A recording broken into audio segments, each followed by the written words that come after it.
Okay, they just here for years, it's the Mizzle show. Always checking in, cause you know we love sports. Hey, they just hit 100 subs, it's time to get some out. Hey, yo, just two brothers, yeah, y'all.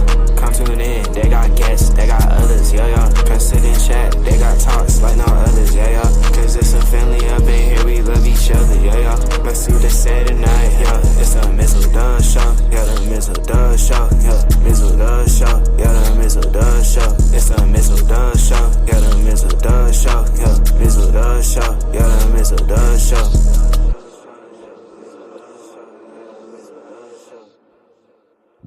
Well, it has been a very interesting Monday in the world of sports.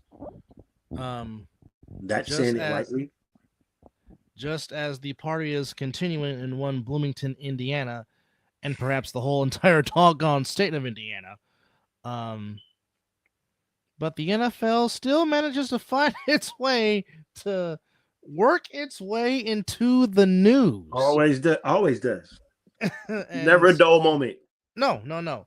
And just put in by Adam Schefter. And truthfully speaking, I really can't say that I'm surprised. But Robert Saleh, after spending 1 year back in Santa Clara, is taking himself to Tennessee to be the new head coach of the Tennessee Titans, as he looks to be the guy to try to put Cam Ward together and rebuild the Titans in the AFC South. I didn't see that coming so soon. I thought he at least would have put like maybe a couple of years in. Here's why I say I'm not surprised. Because I still think he got I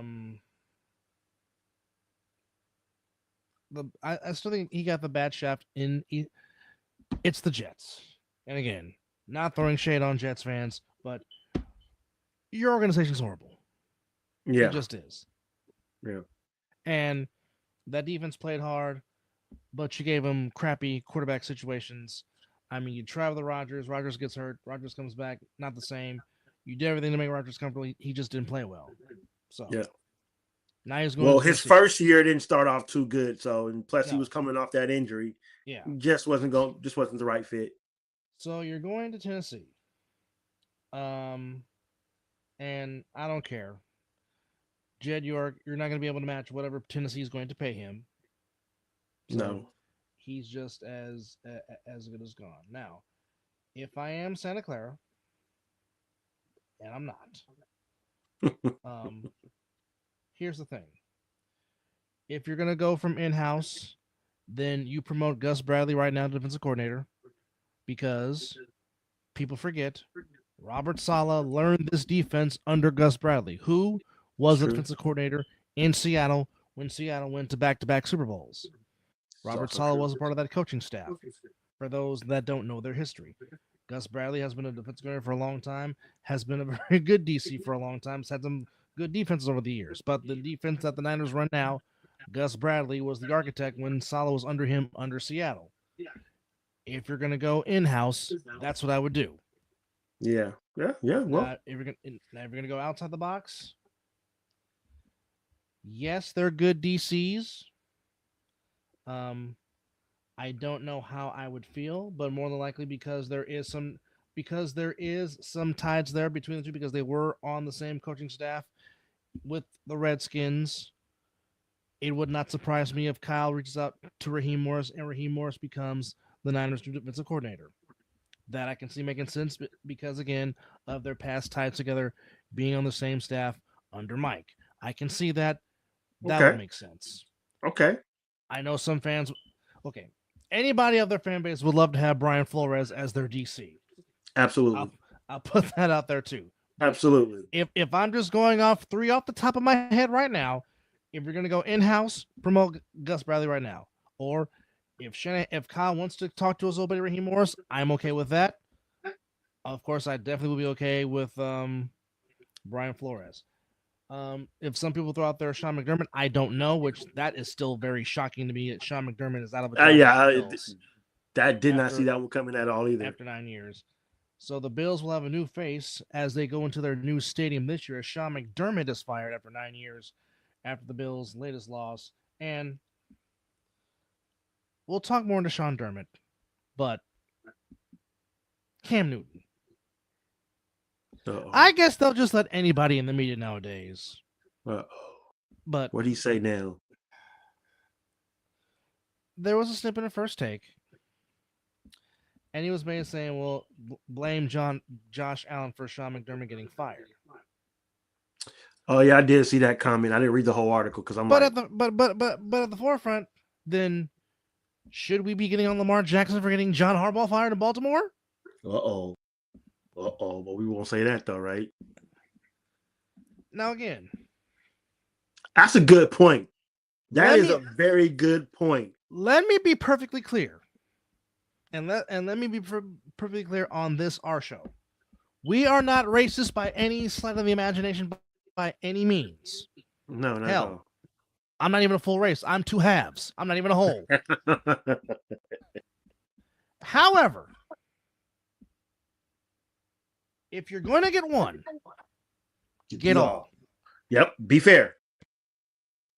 Cam, if you want to criticize Josh Allen for getting Shummer, that is your opinion. But also, you need to get on Lamar for getting John Harbaugh fired. Yep. Made it to the playoffs, but just never could get to the over the hump, as they said with McDermott. And didn't make the playoffs this year. Nope. Okay, because the quarterback and the head coach are based on two commonalities: wins and losses. Mm-hmm. That's what they're based on. Point blank, period. I don't care what stats and how much you throw for. They are based on two things: wins and losses. Those are facts. Those are absolute facts. So the same criticism that you want to give on Jackson, you need to give to Lamar Jackson. Mm-hmm. But you didn't just because he just happens to be the same skin color as you. I have a problem with that. I got a problem. But then again, at least Josh Allen tried to go recover his fumble, unlike what you did not do in Super Bowl 50. Oh boy. So I don't care what you say, Cam. In the biggest game of your life, you decided to just stand there and look at it. So that's why from now until forever, Von Miller is forever your daddy. That's just what that is. Hey, yeah. And you wonder why you declined after that game in your NFL career. But what do I know? Not a damn thing. I think Cam gets up. Yeah, but if you're gonna get on one, you have to get on all. Yeah. Now, with that said, Sean McDermott, after 9 years, is no longer the coach of the Bills, which is quite shocking because, I mean, he gave, even though there's no Super Bowls to claim for the Bills. No, not at all. This has been the Bills' best era of football, by God, since the early 90s with Marv Levy when they got to 6 NFC title games in a 7-year span. Mm-hmm. Of course, including 4 consecutive Super Bowls. Yes, maybe Bills ownership feels like they need to go in a different direction. I get it. I understand it. Doesn't necessarily mean if I agree with it. I mean, it sucks. I mean, the man went 98-50. But again, did it produce any? Did it produce any playoff wins or a Super Bowl? You go 8 in the playoffs, and I get it. See, yeah. I mean, again, you get to the AFC Championship game twice, but unfortunately, you're staring at Kermit the Frog, Andy Reid, and the doggone pesky Kansas City Chiefs. Nah, you should have stopped them. You had the lead. You couldn't hold them for 30 damn seconds. And it's because of y'all we have these crappy overtime rules in the playoffs and crappy NFL rules in overtime right now because of the Orchard Park Bills. Yep. Because you couldn't stop them in 13 seconds and allow them to kick a game-tying field goal into overtime. Yeah. With that said, you got to figure he's going to get a job somewhere because, like I said, the man went 98-50. He'll be on somebody. He'll be on somebody's coaching staff. I don't think 45 games over 500. I don't think he'll get a head coaching position, but he'll be in somebody's coaching staff. Oh, yeah, well, again, he has a defensive pedigree because he was the Eagles DC for a long time. Yes.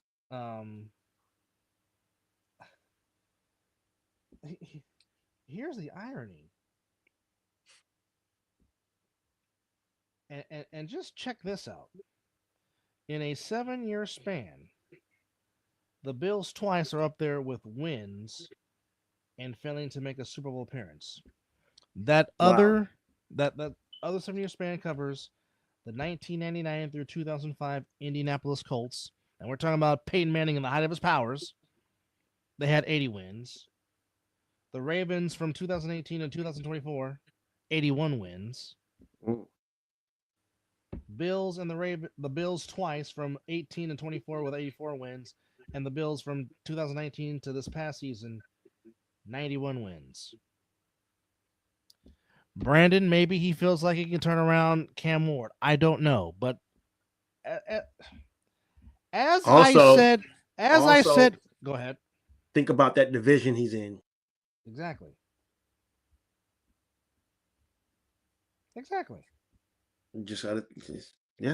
Young quarterback. Plus they're drafted in the top 5. Am I correct?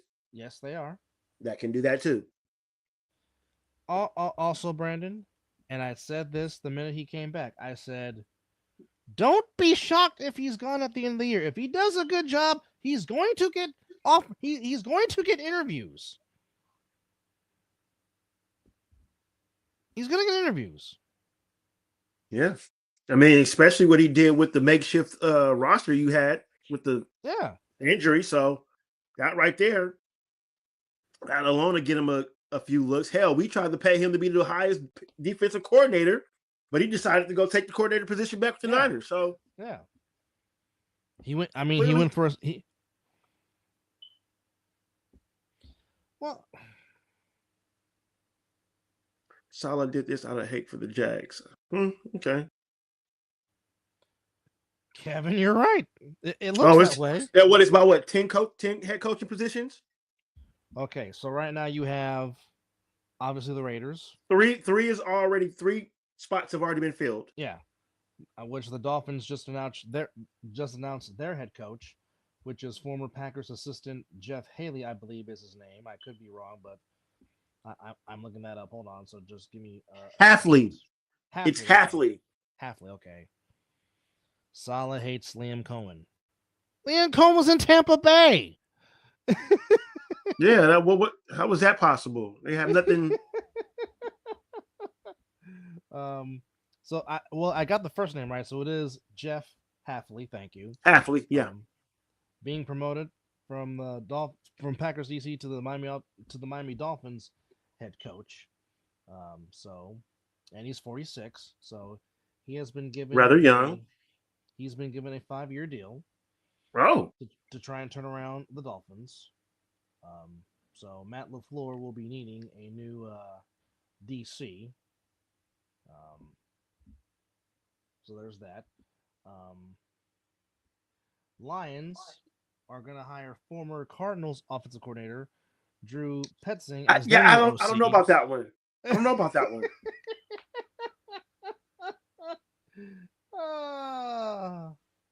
I really don't. Hey, I mean, I guess you like what you like. So Jeff Ulbrich, who was the DC in Atlanta, will keep his job in Atlanta under Kevin Stefanski. Yes. So yes, Jeff Ulbrich will keep his job.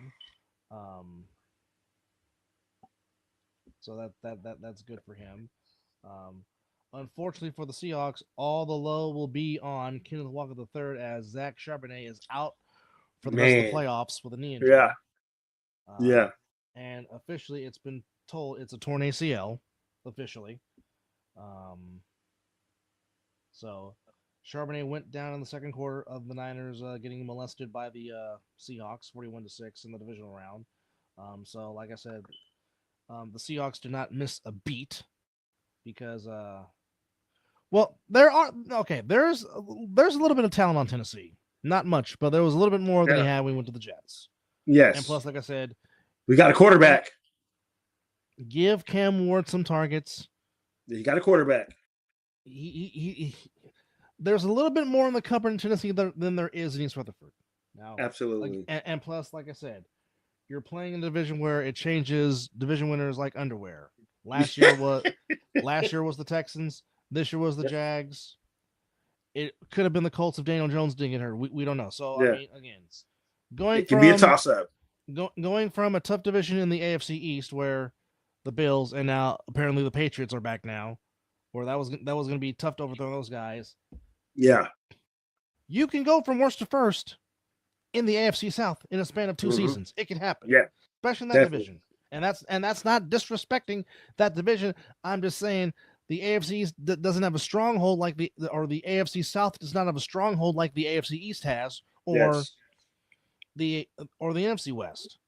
Like, agreed. If Saleh would have taken the Cardinals job, he knows it would have been tough to climb those 3 teams that won 12 plus games.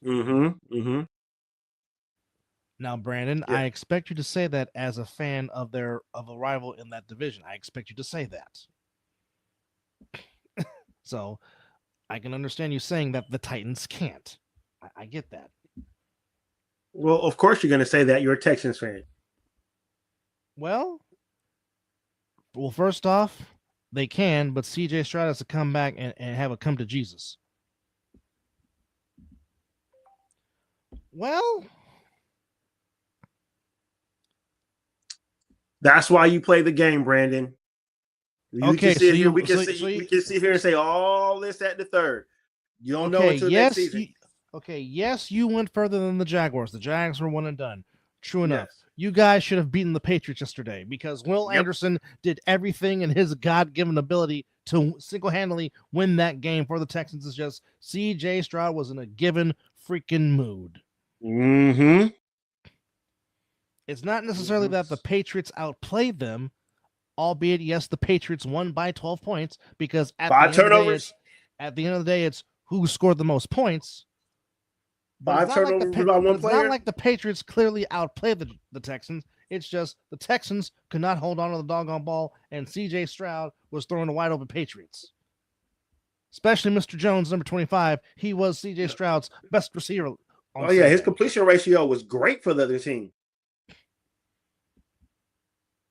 And you know, Brandon, we were hyping the Texans because I said that's probably the one team that people did not want to see because of that defense. I don't think Will Anderson is quarterback material, but you know, hey, I don't know about all that. No. Stroud is not just no. They are both very good quarterbacks. The problem with Herbert is Herbert had no offensive line and he just kept getting punished. That's just the truth. Stroud, I don't know if it was the sophomore jinx. I don't know. Or this is CJ's third year, if I'm not mistaken, right? It's his third, yes. Okay, so I don't know what happened to CJ this year. I don't know if he's lost his confidence. If he did, he needs to get it back. Well, he was looking pretty spooked. Yeah. Last game. I mean, he made mistakes like he was a rookie. The mistakes he didn't make in his rookie season, he's now making them. It's like he regressed totally. Yeah. But again, and that's a question, and that's where him and D'Amico should have a talk and be like, okay, how do we get you back on track in 26? Absolutely. Because that was not the CJ Stroud we saw in 24 and 25 when he was playing with a lot of confidence. Because the Texans right now have a ready to win Super Bowl defense right now. Yeah. And if CJ can just be complimentary, that defense can carry you to a Super Bowl. I agree. I mean, Will Anderson and Hunter? Like I said, I don't put out this name lightly. Well, with the way Will Anderson was playing on Sunday, that was Lawrence Taylor reincarnated because he was everywhere. And the Patriots had no answer for number 51. Yeah, he was in the backfield a lot. So if I'm mentioning somebody with the name of Lawrence Taylor, that means you're doing something. Because if you never saw Lawrence Taylor played, there's a reason why offenses design a playbook for him. Because it's like, where's 56? Where is he at? Where is he lining up at all times? Okay, and this was 40 plus years ago. We're going to be hearing a lot of coaches being hired here the next week or two. Without question. Now, perhaps, and this could be some very good news. So, as it is championship week in the American, and Brandon, have you lost confidence in CJ? After 3 years? And then if you have, who do you want as a quarterback? Because the market ain't that great for one. We'll give you Geno Smith. You can have Geno. Oh, God. Oh, no. Not Geno. Oh, baby. Oh, look, we traded a third for him. Just give us a fourth or our fifth. We'll hand them right to you. Oh, God, don't do it. Don't do it.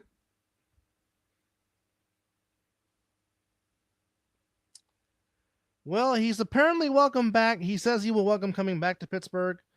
And yesterday we had said that Mike McCarthy, as former head coach of Green Bay, is being interviewed. That will also keep him around for that. But do you really think the Steelers will go that route? They don't hire no coach over 40. I don't know. Like I said.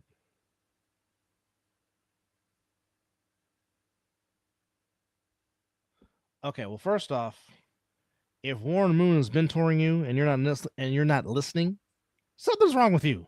Because I know Warren Moon didn't win a Super Bowl, but Warren Moon can sling that football, and Warren Moon was a damn good quarterback for a very long time. That is very true. Very true. So I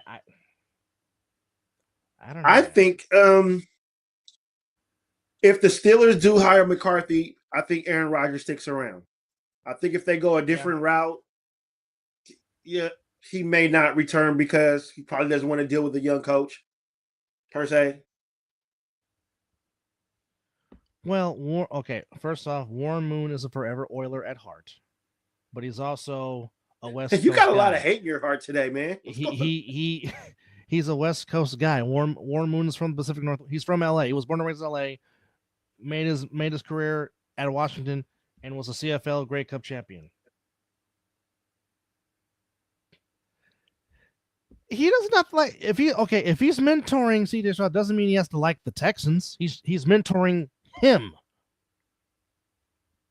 Absolutely. That I can agree with. It's like Seahawk fans getting mad at Richard Sherman because Richard Sherman has an affiliation with the Niners also, even though he played for Seattle. That's his choice. He can have an affiliation with both teams if he wants to. Absolutely. Okay, we all know we all know Sherman made his bread and butter with the Seahawks, but he did come and help the Niners.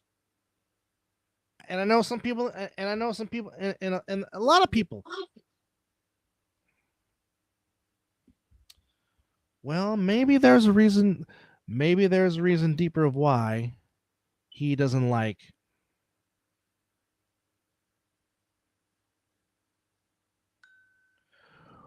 Well, Andrew, you have to play a very good defense in the Denver Broncos.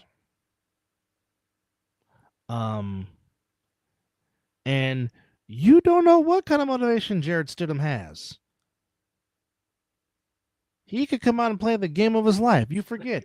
Sean Payton knows how to scheme an offensive playbook for a quarterback. Absolutely. And again, Jared Stidham does have skills. He does. I know. I saw firsthand. He torched my damn defense for 365 yards, and that's when my defense was good.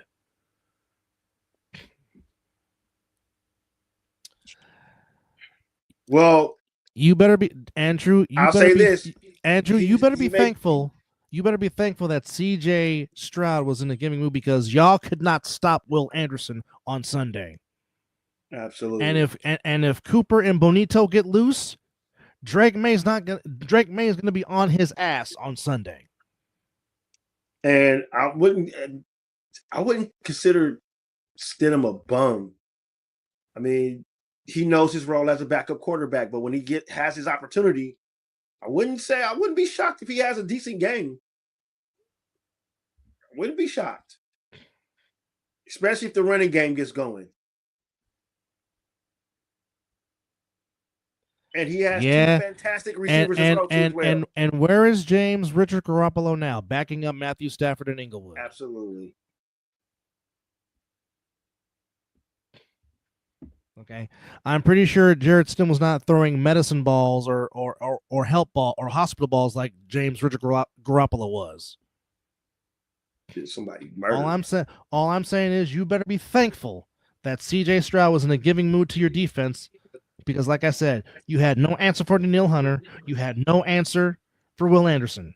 Yeah, because if you want to be, and you don't think Cooper and Bonito on Denver is, you think they're not going to feast on your left tackle? Let's just be honest. The Patriots offense really didn't move the ball that well. So, and again, the Patriots, rightfully so, should be favored because there's no Bo Nix. Absolutely. I'm not disagreeing with that by no means. However, there's a difference playing in the playoffs, playing in Mile High. Hell, Nick Foles came off the bench and led the damn Eagles to the damn World Super Bowl. Okay. As many great things as Tom Brady did, Tom Brady is 0-2 in Denver in the playoffs.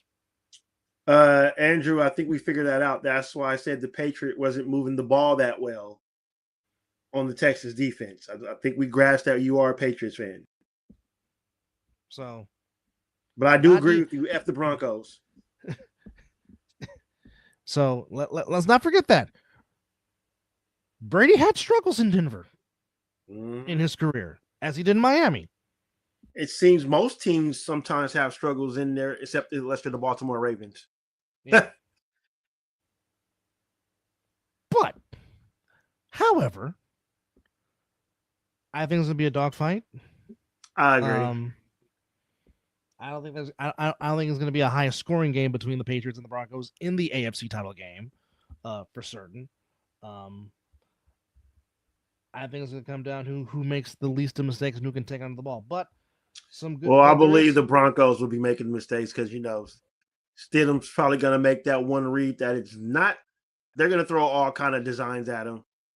But there is some good news for the Broncos. J.K. Dobbins, the practice window has been open for him to possibly return and possibly play this upcoming Sunday against the Patriots, which would definitely help the Broncos running game for sure. I was going to say, and also what also helps a quarterback? A good running game. Yes. So, I mean, it's that was not a good landing. The way he landed was not good, and it sucks because the Warriors are playing very well right now. Just can't have nice things, man. Just can't have nice things.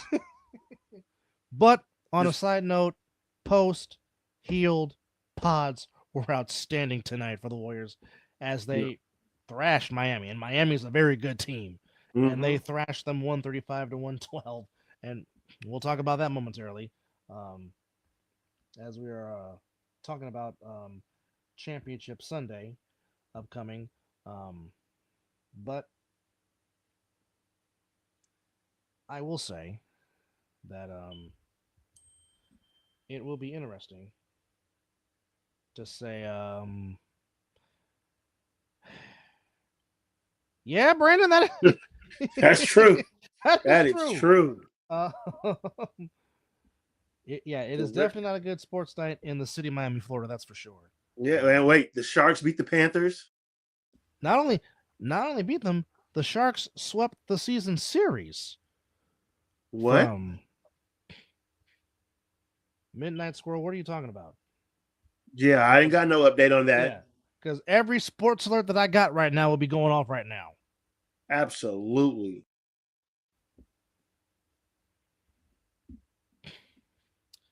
Okay, Andrew, why do you say that about Indiana?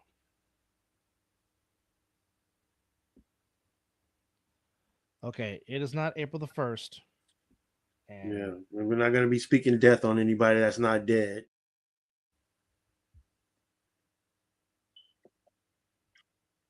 Because I have nothing. Yeah. TMZ would have been all over that. For sure. Yeah, I got nothing on that, so I'm not gonna believe that. Ah, you're a Bama fan. Okay, that makes sense.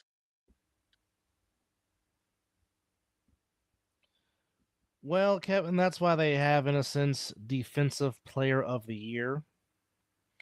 Because the last person to win the MVP award was Lawrence Taylor back in the '86 season. Yeah, that was you couldn't have gave it to anybody else but Lawrence Taylor at that time.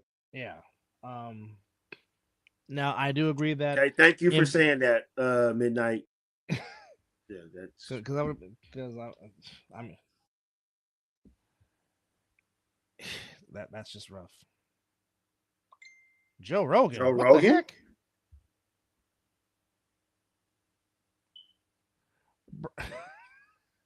It's probably going to go to his teammate Will Anderson, not CJ Stroud. Sheesh. Now, I thought I was harsh when my team loses, but Brandon, sheesh. I mean, you are giving it worse to your team. Like I said, I expected my team to get beat by Seattle with the MASH unit. My goodness.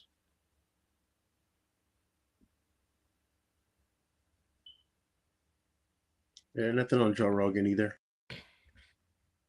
I have never listened to a show at all. Oh, I don't watch nothing or listen to anything. If I ever heard anything of Joe Rogan, I might have been in a passenger in someone else's car. Or watching UFC. I forgot he was part of it. I wonder why that face looks familiar. I thought it was Dana White for a minute. You would think they could be brothers. Yeah. They look so alike.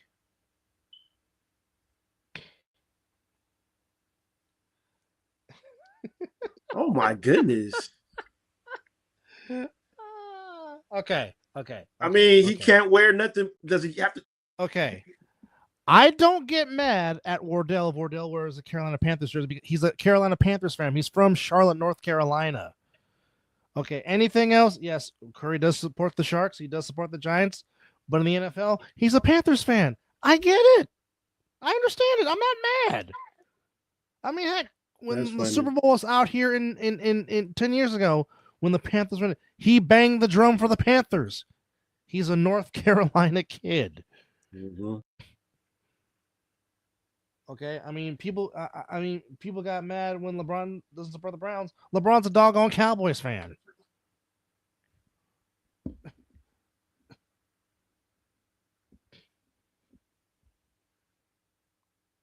When your quarterback says the fan like us this week, but will probably hate us next week, almost loses to the Raiders. Well, I don't know what to say to that. I really don't know what to say. But, I mean, that was weird. Here nor there. But I know. But something that Peter Schrager talked about, which really was interesting. He does have some good takes. I'll tell you that. No, but he was talking about the rematch or the third act between the Rams and the Seahawks, which is upcoming in the NFC title game. Well, he has to overcome that if he wants to get paid, because that is one thing teams will look at when you have a performance like that. Absolutely. Yeah. So now you got to overcome that and play better. And you got to look at it this way. He didn't even get paid, and he played that way. So yeah. So I mean, you're still in your rookie contract. So you obviously what 1 year left now because he's one year so, for yeah, with a 5th year option. So we'll see. Like I said, I just think he has to get his confidence back. But that's just one man's opinion. But I definitely think he needs to get his confidence back to show that he can be a force in this league. So I mean, and you got to remember, he's still young, adjusting to the NFL. Yeah, it's year 3. It's supposed to click by now, but it's not the end of the world. I think it was a catch. It shouldn't have been an interception because he had possession of it when he went to the ground. He's down by contact right there. Well, I'm still. What's going on, JP? I'll just say I'll just say it like this. And this was almost 10 plus years ago. Dez Bryant caught the ball. I'm still harping on Dez Bryant. I'm still harping on Calvin Johnson. Yeah. And then here's another question. What's actually a catch anyway? Because now they say sometimes the ball can hit the ground as long as it doesn't move. So explain to me what a catch is. Okay, I'm still trying to figure out why that 2-point conversion count when the Rams and the Seahawks played on Thursday night. I'm still trying to figure that out. Didn't the whistle blow? Yes. No. Because he threw it backwards. No, he threw it forward, but it got hit backwards. That's an incomplete pass. That's an incomplete pass. Yes. But what do I know? I know nothing. I know nothing. Well, that have to change that because he had possession and he was down with possession. It's almost like when they tackle, when they go to the ground and you rip the ball out. It's not a fumble. I don't know. The NFL has to be clear with their rules because it's constantly changing and you never know what is what. So, I don't know. But I believe in my heart that was a catch. And they should have had a chance.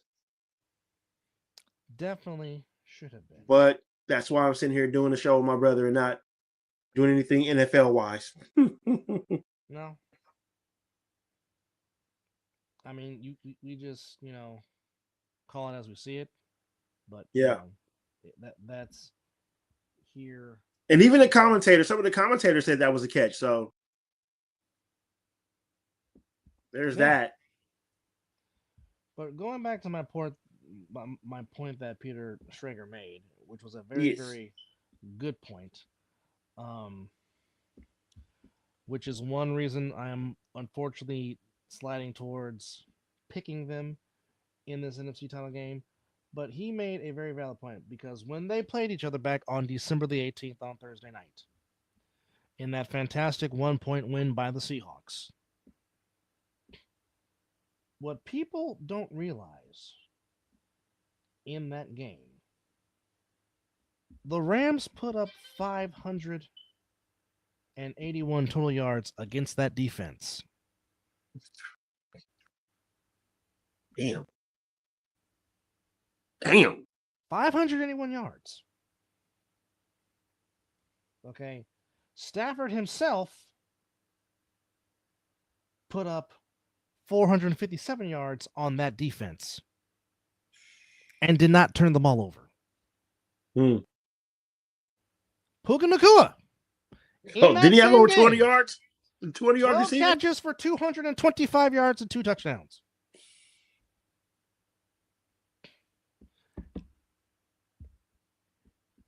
And that's my point. You took the words right out of my. I was getting there, Anthony.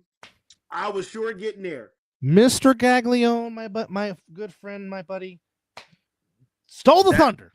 That's right. So that's I was the point that right there. Because you know the Rams front four is going to be in his ass all day long. as I have been saying all year, I trust the Seahawks defense. I do not trust Sam Darnold. Absolutely. Out of all the quarterbacks that are left in these playoffs, I trust Matthew Stafford the most. And I'm not saying that just because he was a former Georgia Bulldog and I'm a Georgia Bulldog fan. But Brandon, please don't start that shit. I have to deal with that with my 2 goddamn kids. Can't fucking speak around them little son of a bitches without them. Pause. What the fuck?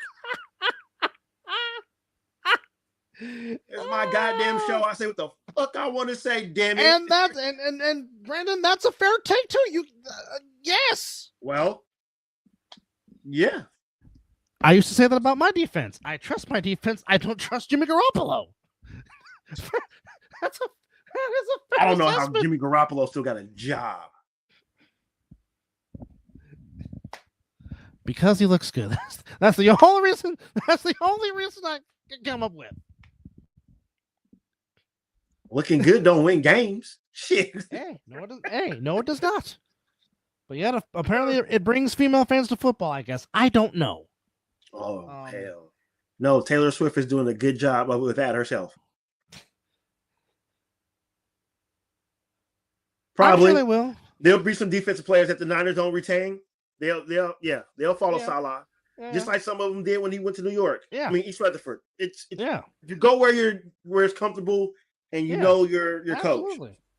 So yeah, I can see that happening for sure. Plus, because D'Amico Ryan did the same thing for the Texans. Yeah. Like how many times have I said on the show I would love Azeez Al-Shire to still be on the Niners? I've said that I don't know how many times. Who was thriving? His coordinator. Who was thriving with D'Amico in Houston? Like I was pissed when we couldn't bring back Azeez Al-Shire. I was mad. Oh, I was mad.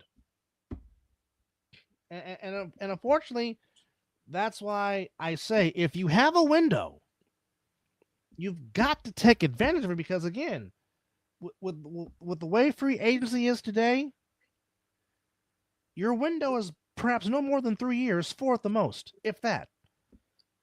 Agreed. If you have a window, you need to capitalize now. Well, you know what? Speaking of window, it was all set up for the Bills to have it this year. Yes. It was all set up for them to have it this year, and they couldn't do it. No Lamar, no Kermit, no Joe Burrow. Yeah. Shit, Herbert got eliminated. Yeah, you got it's C.J. Stroud, Bo Nix, and Drake May, and that's that is no disrespect to those gentlemen, none whatsoever. No, but I mean, it'd be one thing if damn facts, Brandon. No Texas defense, facts. It'd be one thing if I'm like, well, damn, I got Marino, Elway, and Jim Kelly in the AFC playoffs. Yeah. Okay. That would be a hell of a gauntlet to run.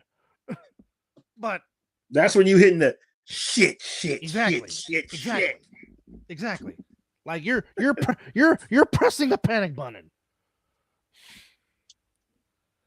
I don't think walked over him. I think it would have been a competitive game. They would have found the Bills. But I think the Bills would have found a way to win. Yeah, because it's almost like the Bills are like the Bears. You literally got to punch them in the mouth and put them out for the game to be in your hands. Which almost cost the Rams on Sunday night. Yep. Because I am still trying to figure out in God's name, how in the hell you are fading away. You're almost touching part of the C at the 50-yard line of your logo. And you throw an absolute dime to Cole Kmet, who's just standing there, just tippy-toeing, making sure he doesn't go out of bounds. He threw the ball like he stepped into it, though. Perfect placement. That was all arm. There's about one only other court, maybe two, that I can believe that can do that. One is Michael Vick.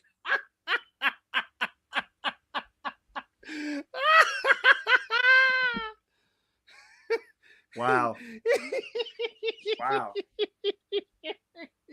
Wow. The Pope might have been doing the sign of the cross.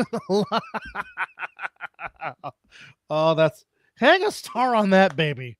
Oh, but yeah, the quarterback is really changing from being a standard stand up in the pocket quarterback to where you are moving around with your legs, creating plays, kind of like what Fran Tarkenton used to do back in the day. I mean, that's what it's become now. That is exactly what it has become. But like I said, the Bears got something to build on. That city has hope again. And I mean, they can only trend upward. Or Caleb Williams decide he wants to regress, but I don't think Ben Johnson allow that to happen. Though. No. I don't think that'll happen. No, I don't.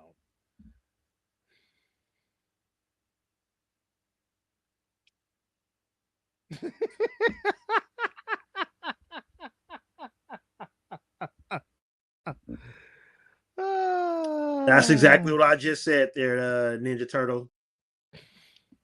Great name, by the way. Turtle Power. Absolutely. Rams win the Super Bowl and make I don't know if Stafford hangs up if he wins the second Super Bowl. Even though the fact that either way, it's going to make me mad that an NFC West team possibly might hoist Lombardi on my home turf. That's what that. Unfortunately, that's just going to be reality. It's a possibility that can happen. Already guarantee that one of them is going to be on that field to play in the game. Do you think I want the Broncos or the Patriots to make it? No. And again, as I said last night, like the Broncos can really repeat 2015, 2016 all over again and win it. But not only that, to do it with a backup quarterback, to do it with Jarrett Stidham of all people. Yeah, it's going to be the fucking Patriots, man.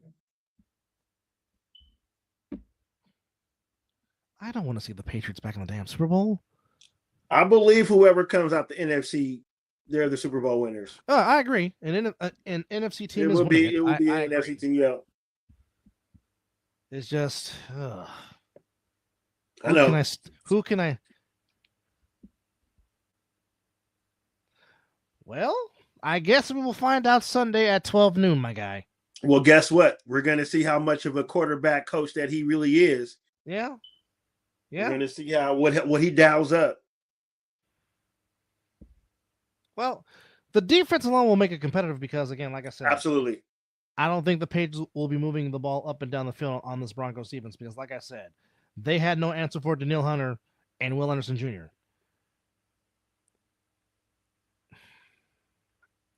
Right now, as it's Monday evening, I'm going with the Rams. As of right now, I'm leaning towards Inglewood.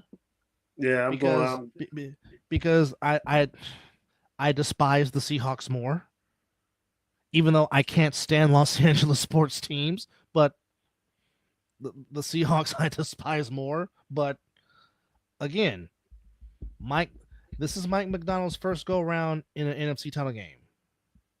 And he's done a lot of good things. Yeah. But this is the biggest game of his career. Sean McVay has been here 3 times. This is his third time. This is his third time playing for a conference championship. And he has won in a hostile environment before. Now, granted, granted, he was the benefit of a no call that should have been called. And we have talked about how many times that should have been a PI. But the bottom line is, Sean McVay has won an NFC title game in a hostile environment because playing in the Louisiana Superdome in front of the Dome Patrol, that place can get loud. Okay. Jim, appreciate it. Thank you. Thank you. Appreciate it. And if you haven't, please subscribe to us and hit that notification button. And not to mention, normally the Niners have been a bad matchup for the Seahawks. They have. Flipping the script, the Seahawks have been a bad matchup for the Rams. Even when the Seahawks had the Legion of Boom, and the Rams were sucking. The Rams always seem to get up for the Seahawks. I don't know why that is, but there's just some teams you don't match up good against. And again, kudos to Seattle for coming back, being down 16 when they last played on December 18th in Seattle. Still does not take away the fact that the Rams right now at the moment, I would say the Rams. I would say the Rams defense is better. That front four with Verse and Fisk and yeah, it's the defenses the defenses will cancel each other out because they're both good. Yes, yeah. So, but I'm gonna ride with the Rams defense. We'll just tab it more. Now, everything else, again. Who wants Seattle stopping Puka Nacua? Who? And on the same front with the Rams, Devontae Adams. And on the flip side, who on the Rams? Jackson. Who on the Rams is stopping Jackson Smith and Jigba? Exactly. I think it's going to come down to who is running better out of Kyron Williams and Kenneth Walker III. And I think Kenneth can take it on his shoulders. Yeah. But with the Rams having a two-headed monster back there, it makes it a little more balanced and that each can stay fresh. Yeah. I think Kenneth Walker can do it though. Yeah, no, Kenneth Walker the third, KW3 can handle the load. I don't doubt that, but you're gonna miss that complimentary from Charbonnet. Yes, you're definitely gonna miss that. For the I don't know because the Rams played very well in that NFC Championship game in Philadelphia, and it was loud. I don't think it bothers them. No, they'll be just any fine. Any other opponent, I would say yes. Yes. But again, the Rams normally have been a bad matchup for Seattle. Well, hell, okay. I'll give you this. The Rams play an away game at their own home stadium. They're perfectly good with noise. They'll be okay. Yeah. Because, I mean, how many times has my team gone to SoFi and it sounds like it's a home game at Levi's for them? Absolutely. Well, like it's Raiders home field advantage too. It's Levi 2.0. So, well, it's going to be the Rams and Patriots. That's rematch. Yuck. Yeah, well, it's going to be a rematch regardless. You just True. Fucking just deal with it. I rather the Rams win than the Patriots. I think the bright. What the hell? Oh, the fighting Gaglione is dealing some passion.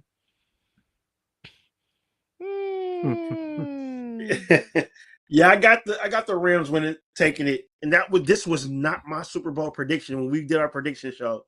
No. This man. Now, ironically, I did an Instagram screenshot, like what your screenshot Super Bowl is going to be, and I still might get half of it right because my screenshot came out Steelers and Rams, so you can got one right. I still may get half of it right with the Rams. I mean, he says Patriot Rams. I'm saying it's going to be an AFC West Super Bowl. I'm going to say it's going to be the Rams and the Broncos, but I think the Rams will win. Just because, again, this is also true. True. The Patriots will try to be the first to get 7. God, no. The Broncos will try to get their 4th. Fuck no. The Seahawks could possibly get their 2nd. And the Rams, this would be their 4th appearance under the Los Angeles banner, but it would be their 3rd overall, but 2nd under the Los Angeles banner. Hmm? So yeah, I rather the Freaking Rams get it, man.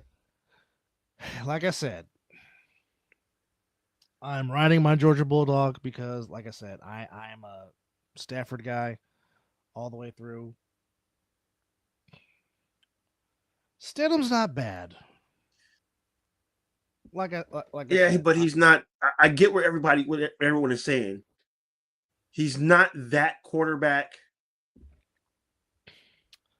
but he's serviceable. That's why the Rams. I think the Rams have a better. Number one, they have a better quarterback than Seattle. I believe they have a better defense than Seattle's. Seattle has a better running game with Charbonnet being out. I mean, I'm sorry. The Rams have the better running game since Charbonnet is out. Excuse me, get that correct. I'm gonna put the wide receivers over just because they have Devontae Adams and Puka, and that tight end. So it just looks like it's for the Rams. Now, hey, the Patriots can come in there and probably do something, but I just think the Rams have the better team. I'm going to ride with the Rams O-line a little bit better than the Seahawks.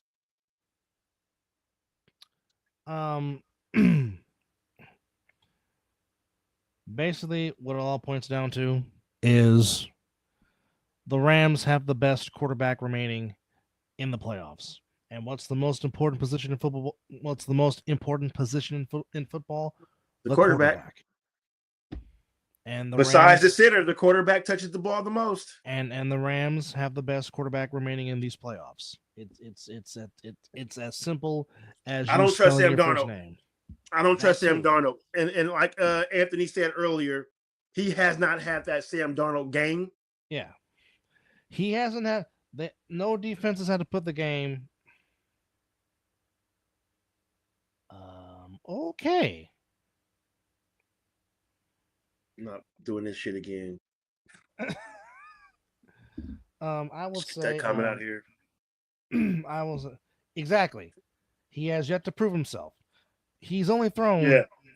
He only threw 17 passes against the Niners this past Saturday. He has not need to throw the ball. He has not been. The game has not been put on his shoulders to win. Yeah. And if that is, I think he'll see Ghost again. I think it's going to be this game.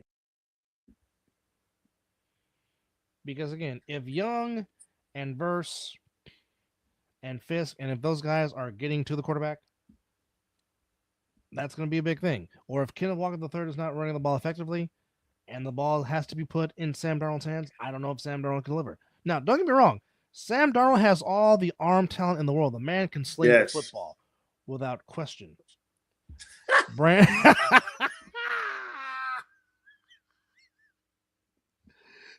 He's going back home to make another baby.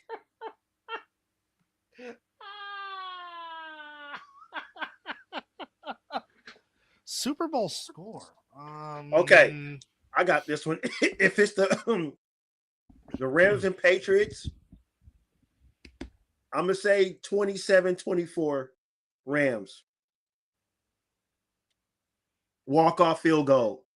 Oh.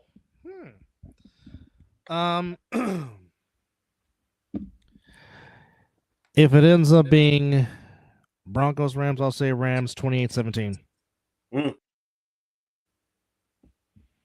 I think the Broncos will keep it close, but I just think too much Kyron Williams and Blake Corum in the fourth quarter will wear down that defense, and Stafford will find a way to get in the end zone, and Sean McVay will get his second Super Bowl trophy.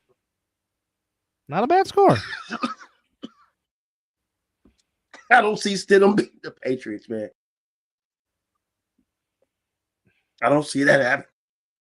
I understand you, and that's not me being a Raider fan and hating on the Broncos. That's just my eyes looking at the game. The Patriots should win this game because, again, it's Jarrett Stidham playing quarterback. The Patriots should win this game, much to my dislike of me saying that. I hope the Patriots never win shit. Exactly. But that defense is gonna feast. Like I said, they're gonna throw so many things at Stidham. it's again, he may have a tremendous game. I could be wrong. I just think that Mike Vrabel is going to have a plan, and it's going to be like there's no Bo Nix. They're probably going to try to lean heavy on a run game, and things will be short passed, and Vrabel's going to have those guys ready. Whoa.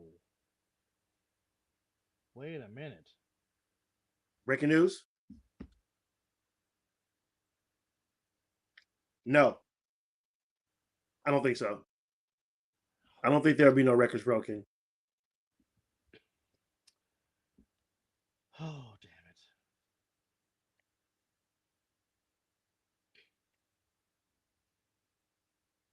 damn it. Are you keeping us in suspense, man? Breaking news? Come on now. Well, looks like there's going to be a reunion in Kansas City. Oh, Eric Bieniemy? Mm-hmm. I bet you that bat phone came down for Kermit the Frog telling his coach that they need him back because that's when he was having his best years. So Matt Nagy's gone. Yeah. So you better enjoy that 1 year of not having the Chiefs because if Bieniemy does come back to be next to the Kool-Aid Man, shit. You're yep. Shit. Yep. The one. So I guess they stopped complaining about how Coach EB pushes them in practice, huh? Oh, he runs us too hard. Oh my God, the plays are just too difficult. They need water. It's paid fucking millionaires. Get your ass out there and play some fucking football. But now you missed the playoffs. You want to come back run the offense? Pay me. Yep. That's exactly how that phone conversation went. I'll come back, but it's gonna fucking cost you.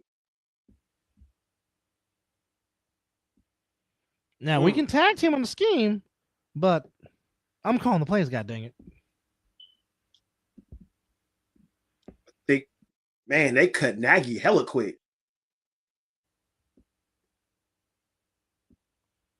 Well, that's because he might be taking a head coaching job, and his contract is up. So there's that also. But yeah, Eric Bieniemy coming back to Kansas City. Oh my, to run the offense. Oh boy, that's gonna.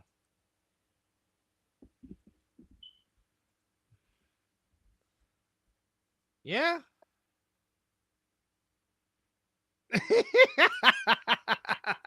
Yeah. The Bank of Swift.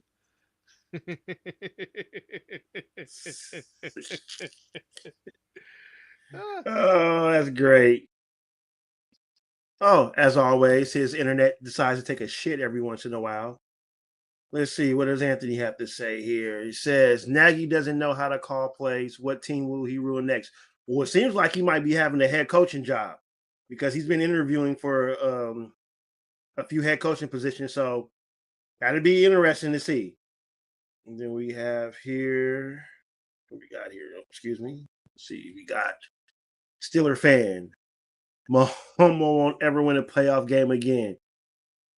Well, that's interesting to see. Well, I have no idea where Nagy is going, but he has had he's had an interview with my franchise of all places. I can't remember the other I think a few other teams that are looking for a coach. So I think he did the Cardinals as well. I think he interviewed with the Titans, but of course we just know today that the Titans have signed Robert Saleh. Yes, yes. Thank you, Anthony. Some coaches need to stay in their positions. They're more better OCs than they are head coaches. Josh McDaniels, for example, Norv Turner. You know, some coaches are just made to be better OCs than they are head coaches. So I guess hence the reason why Eric Bieniemy hasn't had a job yet because of that. Look, sir, welcome back. Technology can go suck it. It happens. It happens. But yeah, I don't know why Matt Nagy is getting considered for a head coaching job, but that's here nor there.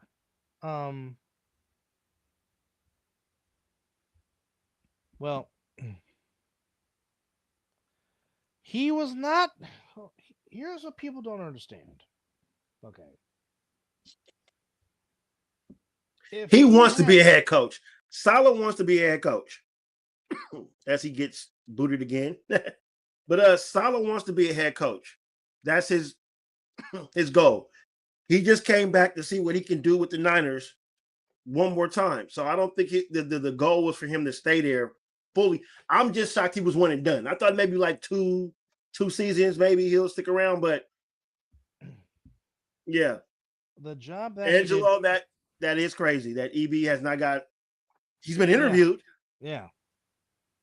But the reason why I think is because of the players. The players have been complaining about his coaching style. He's too hard on the players. Too hard. I'm sorry. I'm the coach. You're the paid player. Get your ass out there and run the fucking drill. Or run the play over again. Something. But, I mean, if any kind of success that Robert Saleh had with the Niners defense, and the fact of what he did with a mash unit of a defense. Yeah, that got him a head coach. That got him a head coaching job. And I believe he does, Jim, sorry. I think he does have the potential to be a good head coach. He just got handed a bad deal in East Rutherford. Yeah. And again, the fact that you have a quarterback developing in Cam Ward. Cam Ward. And just build around him. And I think Saleh can build a team. Just give him the chance. And plus, I think, no, I could be wrong. I still think, what's going on, Michael? How you doing? I still think that hey, Michael. Maurice Carthon's son, who left the Niners, I think he's still with the Texans. So this might have been Carthon's call to bring in Robert Saleh. Yeah. Now, good call. Good call on that. I could be wrong.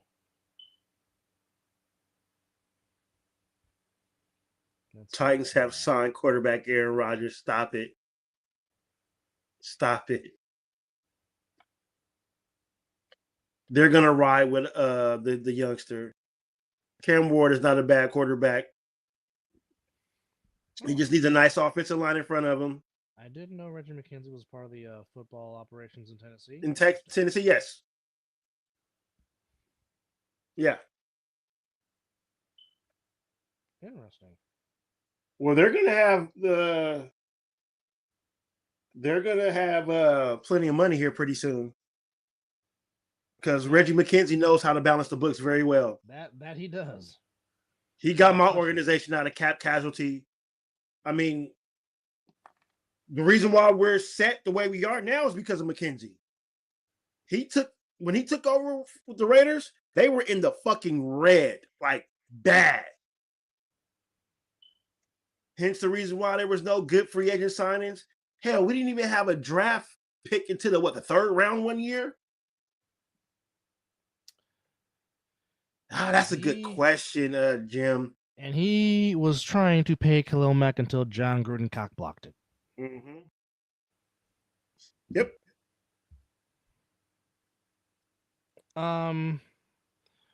They're gonna ride. They're gonna ride with Jarrett Stidham. Apparently, Sean Payton has a lot of confidence in Jarrett Stidham.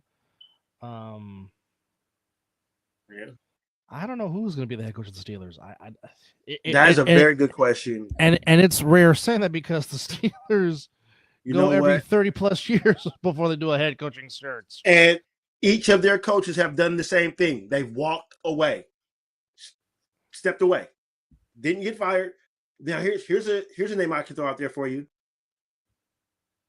Do you think the Steelers can go out there and get Brian Flores? He did coach under Tomlin. I mean, that would be a way to prove yourself. I think that would be a tremendous hire for Pittsburgh, but I don't know which way the Rooney family is going to go. Well, the name I'm hearing, and this is between the Steelers and the Ravens, is Jesse Minter, the coordinator from the Chargers.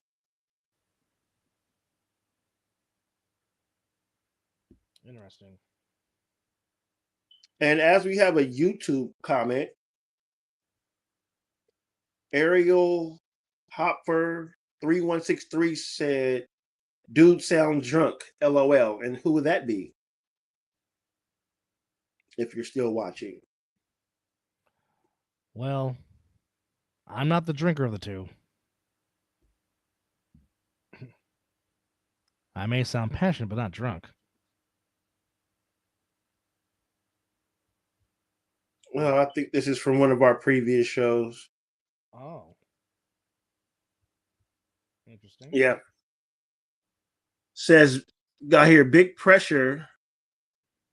Big pressure is finding the coach for Ravens. Tomlin might be the answer, low-key. Tomlin's not coaching this year. Yeah, he's taking 26 off. Yeah, he's not coaching. Because in order for him to come back to coach, they have about his contract. The Steelers still own the rights to him. They still own the rights to his contract, and that doesn't expire until next year. Which means the team would have to trade for him. Yes. If they want the rights to him. So, but he already came out and said that he's taking a year off. Jim, they might have to. They do need to shore up some things on the defense, mainly their secondary. But they need a Bell caliber running back because they've not had one since Le'Veon Bell. And even though Le'Veon Bell was a head case, the guy was talented. But they need a Bell caliber running back. They were hoping it was Najee Harris. I think Najee Harris wasn't used right. I still think Najee Harris is not used right. He's in Inglewood. Yeah. I mean, I do like Warren, but Warren's is not a bell cow. They had one in James O'Connor, but they just let him walk to the Cardinals, and now I'm seeing him twice a year, and he's giving my team fits with the way he runs the ball. I mean, I do think Jeremiah Love, the running back from Notre Dame, would fit perfectly with the Steelers. He definitely be the bell cow running back that I think the Steelers would need. Yeah. But again, I'm not the Rooney family. I don't know which route the Rooney family is going to go because Lord knows I would love for my team to draft offensive linemen and shore up the trenches because they need to. Especially with those defenses that you got in Inglewood and Seattle that you see twice a year with the way they just push the offensive line. But again, I'm not a scout. I'm not a head coach. I just do a podcast. That's all I do. Wow. Man. Everybody's asking, man. Brandon, you're not the only one that's with the CJ Stroud questions. He was doing it in Miami. And Stephen Ross just was a blithering idiot. I agree. How do you go tell your head coach that has pride to start tanking, for that coach to go into that locker room and tell the players that also have pride to start tanking, and then for him to get fired because he told his boss no? That's not right, man. That's not right. I think Flores can still coach. But then again, go ahead. No, but here's the thing that's what's going on with Flores. There's former players coming out talking about that he won't be a good coach because he was hard on the players.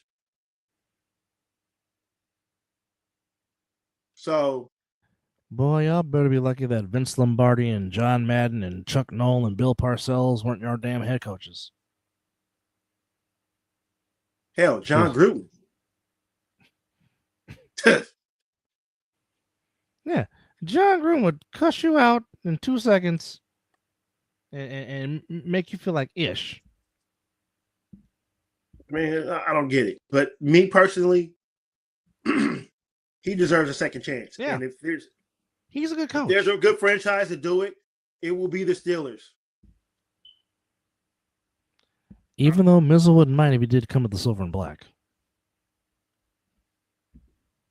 No, I wouldn't mind, but the direction that my team needs to go in is they need to go with a young coach, an OC-minded coach.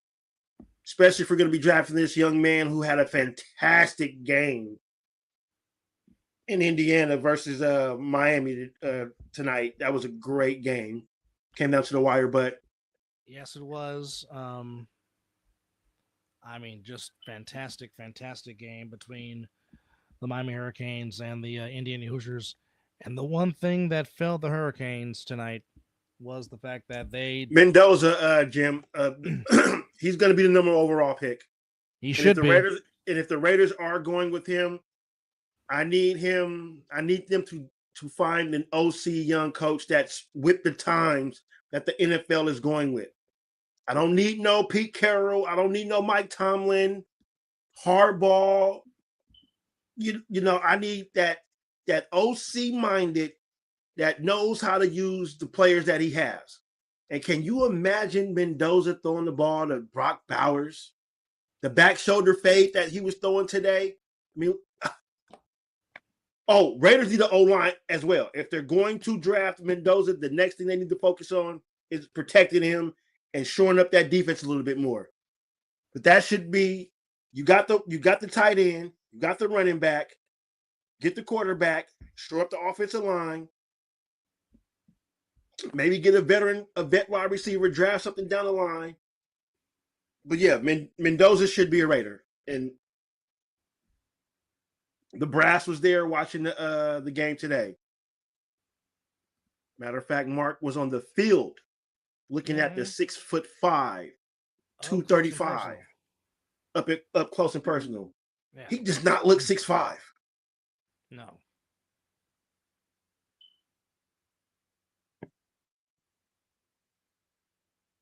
Same to you. Same to you. God bless you too. And for those that are new to our show and joining us, we would like for you to hit that subscribe button. See, this is the most that his internet has taken a crap.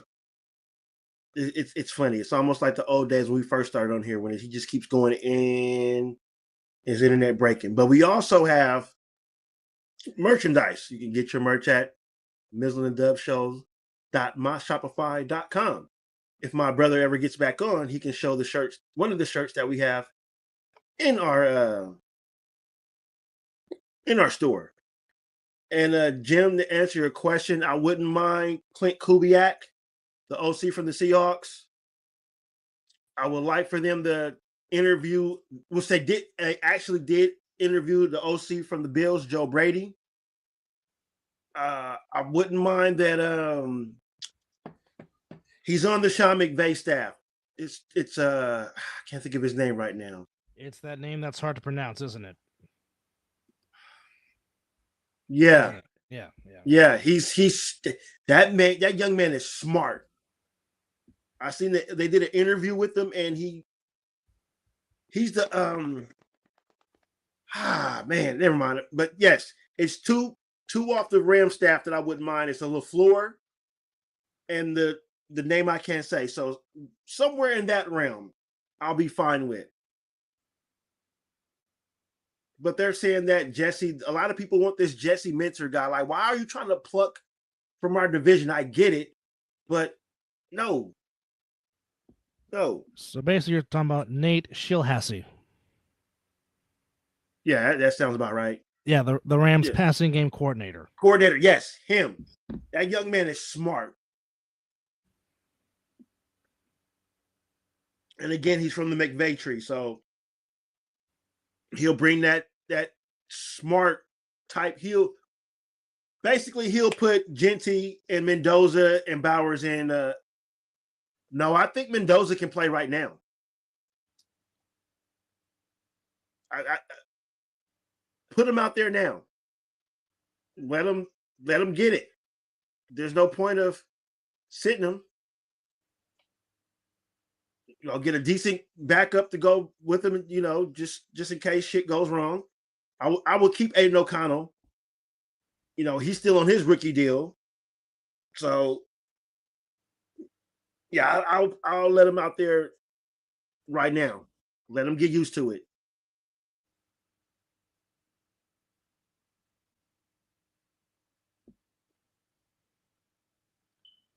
Not this O-line.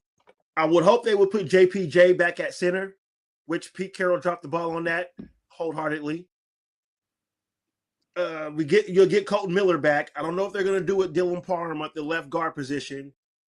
The right tackle is still suspect. So basically, right guard. We need a right guard. I still would draft Colton Miller's replacement because Colton Miller's getting up there in age. And he's coming off a big injury. Well, they said he could have played towards the end of the year, but I'm like, what for? We're not playing for nothing. We're not playing. Don't risk him getting hurt anymore. Don't risk it. Yeah. Don't risk it. Let him fully heal and come back safe next year so we can get it. So Genty can run to the left side comfortably.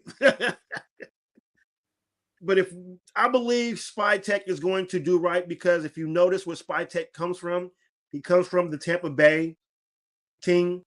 And what Tampa Bay did while he was there, they started from the trenches and then they worked their way out. So I believe Spy Tech will do that with this because he has full control now that Pete Carroll's gone. And I believe he's going to draft and sign the players that are needed, just like Tampa Bay did. And we appreciate it. Thank you very much. We try to do our best. Yeah, try to be entertaining and more importantly, try to be knowledgeable and put good things back up. But I don't want to put that BS out there. And I texted you this. I said, Mark Davis, are you paying attention? Because, I mean, well, not just Mark, brother. Spy Tech was there. Tom Brady was there.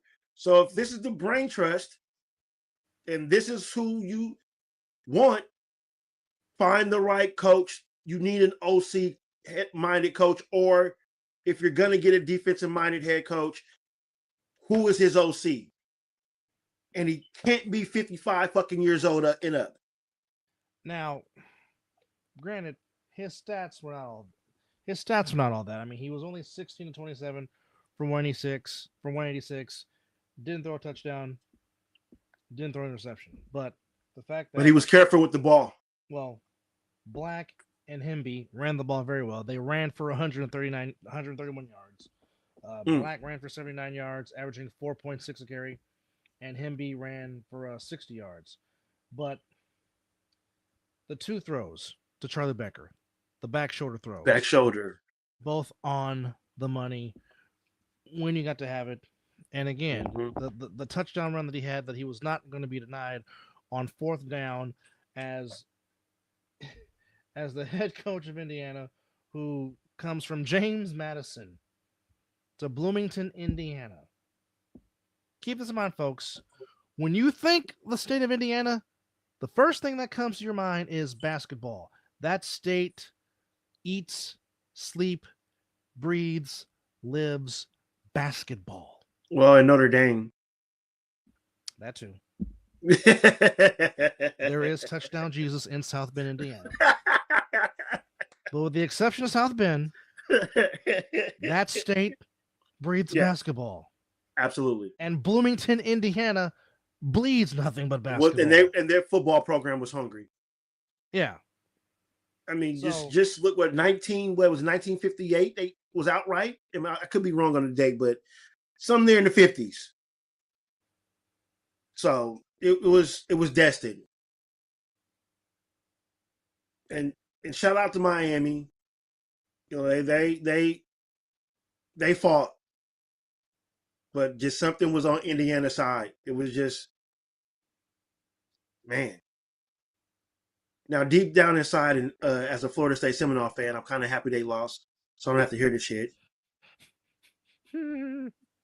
Because, you know, look, one side of me was doing this and when they was fucking up, but the other side of me was just sitting there looking at the TV. Well, I would say this. I know Little Big Brother would have been very proud of how this team fought and played all year. Yeah. He would have been heartbroken. He'd have been pissed. He would have been heartbroken. Yes. Yeah. But he definitely would have been proud of his team because he bled orange and green with the best of them. Like, oh yes, without question, Indiana was the better team without question, and had been and had been the better team all season long. I mean, but my question was coming into the game for Indiana, will they be able to handle Miami's speed up front? Did them pretty damn good. Yeah. Did them pretty damn good. Miami outplayed Indiana in the second half, without question. Yes, they did. Yes. Second half, Miami was better. Mesidor and Bain, who again, I will take either of those two on my team right now. Absolutely. Those two. Absolutely. Yes. Absolutely. But it's just when Miami got within 3, Indiana made the necessary plays to keep the drives going. It's just every time you felt like nothing bigger than those 4th down conversions, though. That and the block punt. I think the block punt. I think the block punt changed everything because momentum was clearly on Miami's side. It was. And then the block punt, which made it 17-10, kind of took away the steam of Miami. Now, like I said, twice Miami got within 3 points, but they just couldn't make the stops when they needed to. And again, that's a credit to Cignetti and his staff. That's a credit to Mendoza. But also, I have to say something. Uh-oh. And that's true. That is 3 consecutive seasons that the Big Ten has hoisted the trophy. Michigan, Ohio State, now Indiana. If not 3 straight, at least 3 out of the last 4. Yeah. Well, Ohio State won it last year, right? Ohio State last year. And then Michigan the year before that. Indiana this year. So, yeah, that's 3 in a row. I think somebody else won the year after Michigan. Because Michigan was 2023. Because Harbaugh's first year in Inglewood was 2024. Hold on. It was your Georgia Bulldogs. There it is. Hold on. It was your Georgia Bulldogs. Let's make sure. Hold on. I think it's your Georgia Bulldogs. No, we were correct. This is the 3rd straight for the Big Ten. So it's 3 straight, okay. So if it wasn't 3 straight, it was your Georgia Bulldogs that had the Georgia went back to back in 21 and 22, 23 Michigan, 24 Ohio State, 25 Indiana. So yes, 3 straight years the Big Ten has claimed the national championship. And here's the thing, because for a long time people just said the Big Ten sucks other than Ohio State. Because, like I said, Michigan's last national title was 1997. Charles Woodson's senior season. Heisman year. Yeah. Ohio State, last one before last season was 2014, and that was the Ezekiel Elliott couldn't stop me Buckeyes that just ran up, down, and through the Oregon Ducks in the very first CFP. Let's just remind you, because this is the 11th season that the college football playoff has been involved. But I will say for this, in Miami, they were the lowest seed to make it to the national title game, being the 10 seed. Did a fantastic job.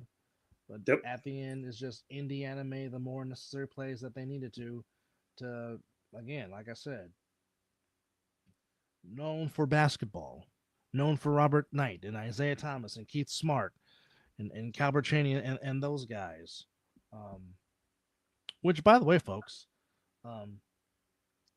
Indiana still holds the last season of a perfect season when they won the national title in the 75-76 season when they went 32-0, which was joined by Isaiah Thomas, by the way. That was his team that he played for his freshman year. But here it is.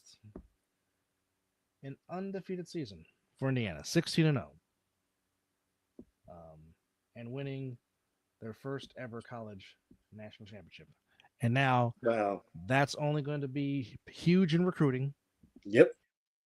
And with NIL. And you heard Cignetti. He's not going anywhere. Nope. And I'm pretty sure he's had about 15 beers right about now with the way. Oh, yeah. But I just have to say this. To you, the city of Miami, and to you, Miami Hurricane fans, it's your home stadium. And you're going to let the Hoosier fans outdo y'all in your own house. There was a lot more Indiana red in that stadium, more than Miami orange and green. I promise you, if this game was in Coral Gables, Florida at the old Orange Bowl Stadium, there would have not been that much Hoosier red in that stadium. I promise you. Facts. Like Hurricane fans, you really should be ashamed of yourselves getting outdone in your own stadium by Indiana. Yeah, the Canes didn't pull it out today, sir. I was rooting for him, but it didn't happen. Well, I know Brian is in the ocean crying his eyeballs out. Oh, well, if he got the drink package, he's probably at the bar. Drowning his sorrows, probably playing Rick James right about now. But I mean, like I told Hurricane fans, stand up and applaud your team. Be proud of your team. You know, they got another, especially to be the 10 seed. Yeah, they played their hearts out and did everything they could. The one thing that failed them was the one thing that got them to the title game was they were very good tackling, and they just could not tackle tonight. They just could not tackle to save their life. Couple of missed opportunities, missed field goal. Yeah, a doink. Which again, if you have those 3 points, they still lose by 3. So. Well, yeah, that's not why they lost the game, you know. No, but I'm just saying, you know, you just take away away a few things. Yeah, here or there. You know, but you know what? I'll just say this: this college playoff football this round was some good football play. Yeah, mixed in with the NFL playoffs, the wild card round was fantastic. Yes. But to get it kicked off with the college football games, though, and then lead into that, I mean, it's fresh air. NBA is kicking off. They're about to kick into the next gear. Hell, shouldn't pitchers and catchers should be reporting here pretty soon? Oh, yeah. Within the next 4 weeks? Yeah. The Sharks are looking good. I mean, we had a goalie fight. That was fantastic. We had a goalie fight. A goalie fight. Those are rare. Oh, okay. Let's see what we got here. Looking at the Jets, Detroit, two of the oldest teams in the NFL, do you see them winning a Super Bowl in the future? Could have, should have. The season. Well, I tell this to my brother who is a Niner fan. When they played the Lions in the NFC Championship game, if Dan Campbell does not be regular season Dan Campbell and be playoff Dan Campbell and take the points, the Niners had no answer for them. But missing those opportunities. It's a lot different being up 20-7 at the half as opposed to being up 17-7 at the half. But also because you guys scored at the end, so you went in with momentum. And you brought that into the second half. Yes. They was whooping y'all asses up and down the field the first half. Well, I mean, heck, technically should have lost to Green Bay, but didn't. Because Jordan Love was in a giving mood. But hey. I do see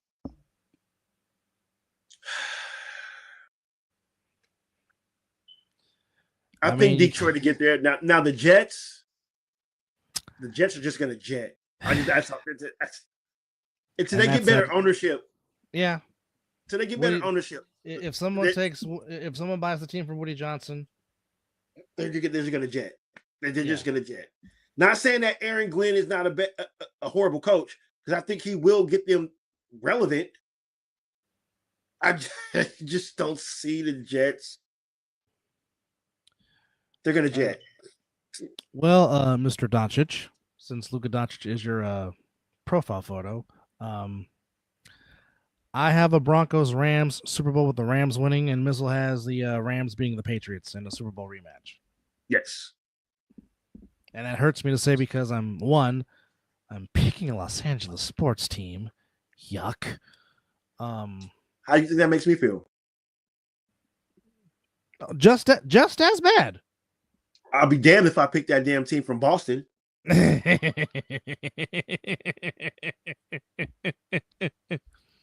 Which, by the way, folks, and if you don't know, give me Pistons Celtics in the 7-game series, please. No, that's why I can't pick New England because of that right there. But still, give me Pistons Celtics in the 7-game series because that was very entertaining. I will have the Pistons in like 5. Oh, I'd still pick Detroit, but I'm just saying the game I saw tonight. Give me that in a 7-game series, which was a very good game. Pistons got the win, 104-103. Absolutely. The Bucks beat the Hawks by 2 today, 112-110. Thunder laid the smackdown on the Cavaliers, 136-134. Didn't they? Folks, don't look now, but the Clippers are playing a lot better. The Clippers are now 4 games under 500, and they're playing a lot better. Did Kawhi get hurt again? No, I don't think so. He was out there playing. Hold on, let me check the box score. As the clip, well, I mean, he could have taken it out. They're playing the Wizards. I think he's hurt. He did not play. I think he's hurt. Oh, well, they're 19-23 on the year, 110-106 over the Wizards. The Mavericks went into the Mecca, and you want to talk about laying the smackdown on the Knicks? Was that? Did I see the score right? Was it like 86 to like 30 or 40 something? Well, or 50? Let's just say the final score was the Mavericks 114, the Knicks 97. Damn. Cat did what he can. Cat had 22 and 18, but well, the Mavericks shot 47% from 3, 49% from the floor. Their lead was as big as 30. So that's what I probably saw. Yeah. I knew I saw something where they were up 30 something. I'm like, damn. But yeah, Marshall had 19, Flag had 18, Christie had 26, Cheese had 15, Clay had 14. There was a lot of balanced scoring with the Mavericks. The Fundamentals beat the Jazz 123-110. It was a good sports day for Mizzle because both his basketball teams won tonight. Sixers do beat the Pacers. Congrats to Tyrese Maxey being voted as a well fucking deserved starter in the All-Star game, as he had 29 and 8 steals. Big Man had 30 to lead the way for the Sixers. Yes, he did. As Philly improves the record to 23-18. Pacers lowly 10-34 on the year. Suns going to Brooklyn and beat the Nets 126-117. As mentioned earlier, Pistons beat the Celtics 104-103. As Tobias Harris scored 25. Good for him. Who? The person you don't like so much that they got rid of Jimmy Butler for. That guy. Speaking of Jimmy Buckets. For the Pistons, Tobias had 25. Robinson had 15. Durant at 18. Cunningham at 16. Thompson at 7. For the Celtics, Mr. Hairline had 32. Pritchard 17. Quetta had 10. Hauser had 16. Garza with 10 off the bench. Let's answer. We have some LeBron. Let's answer these 2 questions. It doesn't affect his legacy at all. I mean, he's at the tail end of his career, and I mean, him missing one All-Star game is not going to affect his legacy at all. It's not. Yeah. It normally happens when you are at the end of your career, and I mean, really, realistically, what is there left for LeBron to accomplish and prove? Absolutely. Other than wanting to try and get a 5th ring, or as I call it, ring 4.25. Yeah, we're not counting that damn Mickey Mouse trophy. And we talked about that last night, Alid. Thiago Splitter has got the Blazers playing fantastically well. Oh. He was a hell of a basketball player. Like I said, Sharp is the real deal. If you haven't seen Sharp play in Portland, you are in for a treat. That young man can play. The Warriors fits. Yeah, the Warriors have had tremendous fits against Portland. I mean, but back to your question, little Tito, if you will. I mean, LeBron is still averaging 22 points, 5 rebounds, 6 assists a game. That's still pretty damn good for being a 40-year-old. Not bad. I'm sorry, 41-year-old. That's. I mean, if I was that old and I'm still averaging 22, almost 6 rebounds a game, almost 7 assists a game, that's pretty good. Now, granted, it has not helped the Lakers because the Lakers have kind of gone off the wayside since he has returned. I mean, you don't say. Because if we're looking at standings, which I'm glad you asked, the Lakers were holding on to that 6th seed for a while, but there's 2 teams knocking on the door, and those would be the Phoenix Suns and the Golden State Warriors, as the Warriors have won 4 straight and have won now 12 out of their last 16 games, if I'm not mistaken. We're going to miss Jimmy. Yeah, I mean, I don't know how long Butler's going to be out, but that's going to be huge. We can never have nice things. Not having Robin out there. And folks, OKC spot on the number 1 seed is getting a little bit warmer because their daddies, the San Antonio Fundamentals, are not far behind the number 1 seed, folks. And oh, by the way, I just want to share that the San Antonio Fundamentals, they're 30-13 on the year. And we told y'all on this show, we told y'all the Fundamentals are coming. And y'all going to be like, damn it, them again? Yes, them again. Because that organization is just that damn good. Yes. One of the best ran organizations in sports, period. Absolutely. Absolutely. But just to round out the scenes right now. Try to argue us on that one. You won't win. Promise. They just do it right. But OKC 1, Spurs 2 seed, 3 seed Denver, 4 Minnesota, 5 Houston. That team in purple and gold is at 6, but right there, Suns and Warriors right there, knocking on the door, and of course Portland and the Clippers. That would be your play-in if the season ended today. I just want the Warriors out to play in. Yes. Now in the East, right now Pistons, your number 1 seed with a 31-10 record. What's all you say? Boston at 2, Knicks holding on to 3, Toronto at 4, Philly at 5, Mizzle's sleeper team, the Orlando Magic at 6, and in the playing game, 3. It's amazing how the normal 3 teams are still in the play-in, as Mizzle gets kicked out.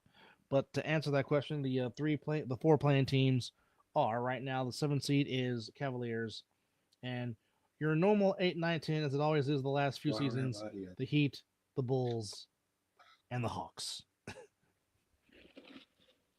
So right now, if the playoffs were to start, the Milwaukee Bucks would not be in the playoffs, which is wild to even think. But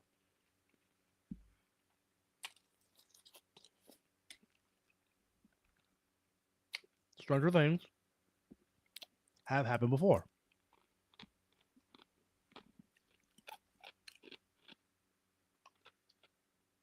First, it was not being kind to me. Now it's not being kind to Mizzle. Well, that was my mistake. This MacBook is sensitive when you slide. It took me off the page. So sensitive MacBooks. Sensitive, I tell you, man. Very, very sensitive. A lid, yes. The Spurs second unit. But I mean, let's be honest here. The Spurs always had a good team. You just had to be better than them. That's just it. And when they drafted Wemby, I'm like, yep, that's like drafting Tim Duncan all over again. And don't be shocked if they draft another big man and they'll have the Twin Towers again. That's just how they operate. One of the greatest franchises ever ran. And there's only few in sports that that moniker goes to. And I don't know if it's me that's frozen or my brother's frozen, but on my end, buffering. You're buffering. Yeah. Now I'm back, and now on my screen you're buffering. Yeah, that's crazy. Said the trade deadline. Crazy. I mean, I don't think on this Monday in the world of sports, we crown a national champion in college football, the Indiana Hoosiers, champions in college football. Robert Saleh is now the new head coach of the Tennessee Titans. Jeff Haley is now the new head coach of the Miami Dolphins.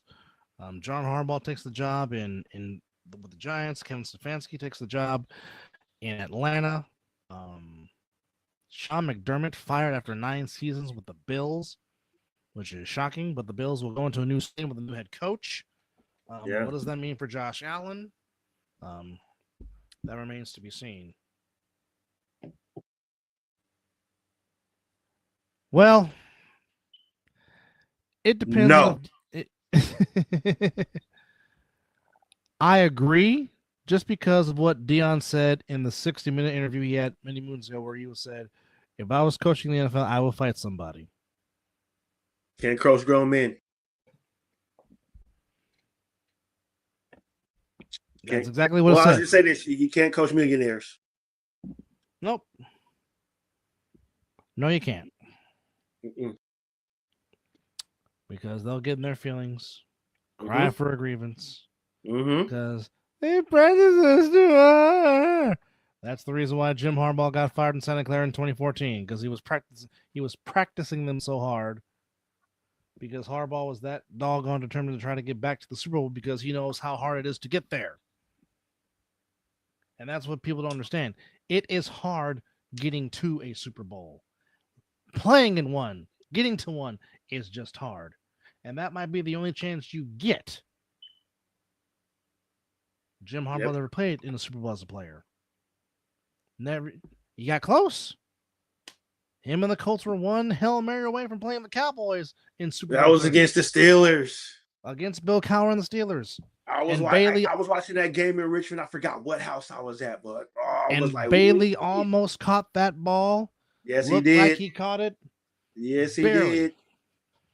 But and that's the closest Jim Harbaugh ever got to a Super Bowl as a player. Yeah.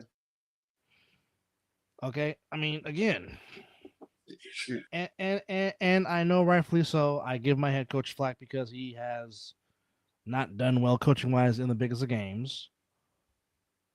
But it's hard getting to it's hard getting to one, let alone coaching in two.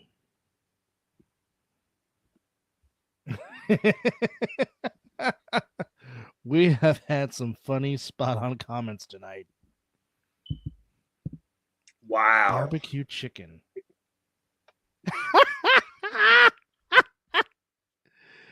Living Room said he is available for duty. He says, I am available. Sign him up. Sign him up. I am ready. I am ready. How you doing, Living Room? Hope all is well with you, buddy. Absolutely.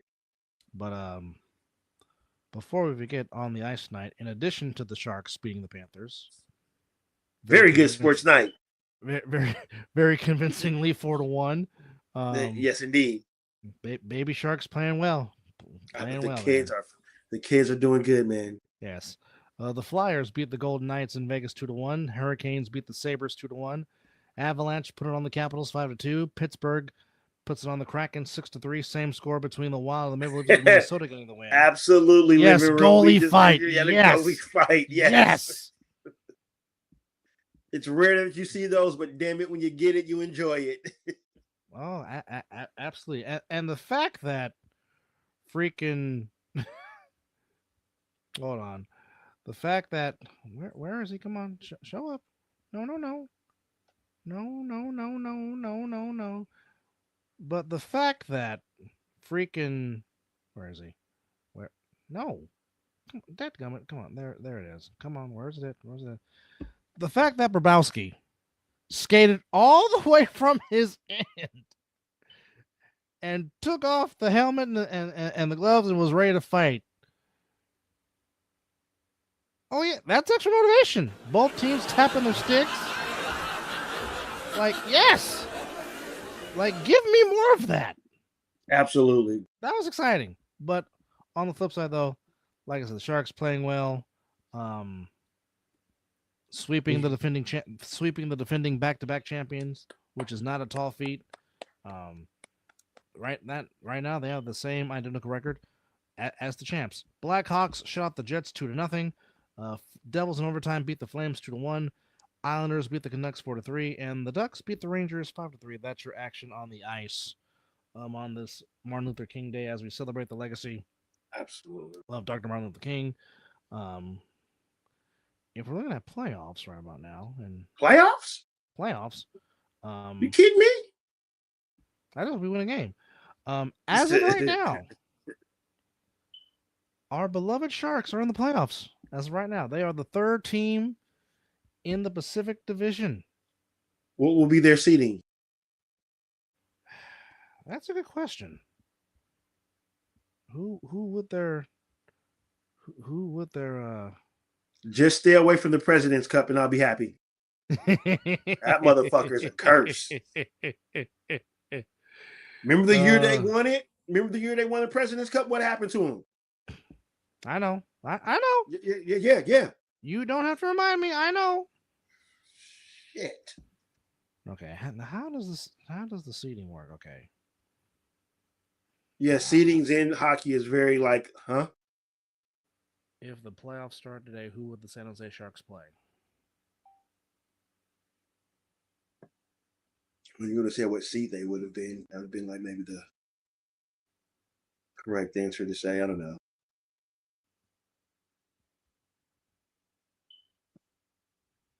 Maybe if Living Room is paying attention, he can still paying attention to us. He can chime in on that. Yeah. Because right now, because I know 3 teams from the Pacific Division and 3 teams. Well, I'll say it like this. It looks like Mendoza is a team first guy. And I don't think he's scared of the moment. But it's just right now, you need somebody to identify as the face of the franchise. And Mendoza can be that for the Raiders if the Raiders do choose to draft him with the first pick of the draft. Him and Max will be fantastic as the faces of the franchise.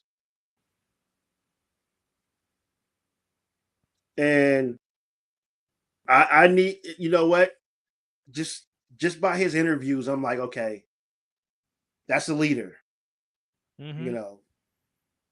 And I'll take his talent. Because I was looking at some of his throws, I'm like, that could have been Brock Bowers. That could have been Trey Tucker. You know, the little drop off pass to the running back. I'm like, okay, that's Ashton. You know, they even had a little bit of tight end work. I'm like, Michael Mayer. Mm-hmm. You know, so, but it also depends on who his head coach and offensive coordinator is. That's the important part.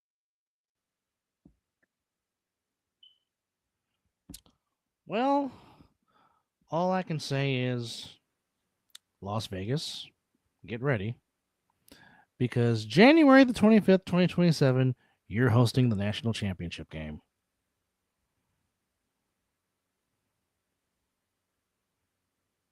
And either Mizzle is frozen or he's thinking. Okay, I was going to say light bulb. It's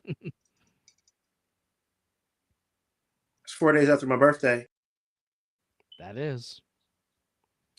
And you know what? Pat McAfee was the only person that got it right because he was the only one that picked Indiana.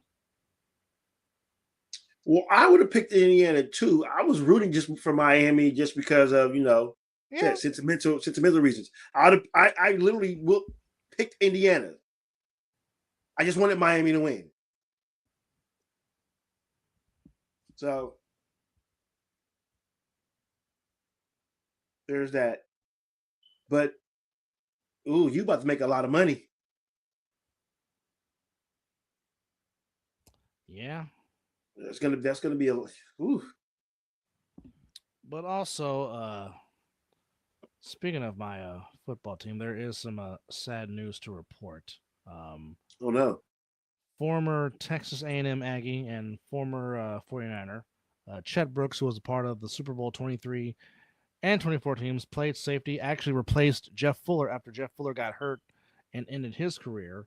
Of course, he wore number 31, but Chet Brooks passed away at the age of 60 after battling cancer, which is very, very sucky. Um, Yes. Yes.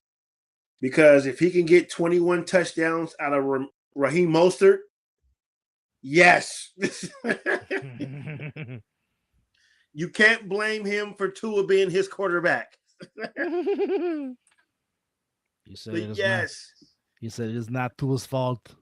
And to answer your and to piggyback off your question, Mike McDaniel interviewed with the Raiders in Miami at Hard Rock. And I believe it was for an OC position, not the head coach position. So maybe the head coach they had their eye on said that Mike McDaniel was their OC. They went and they interviewed him. So we'll see. As head coaching movements are being rampant right now, you're starting to see some movement being happening. A lot of these teams probably still want to interview some coaches that are still coaching in the playoffs. So if you don't see a team hiring their coach right now, that could be the reason. Because look how quick Saleh got a job.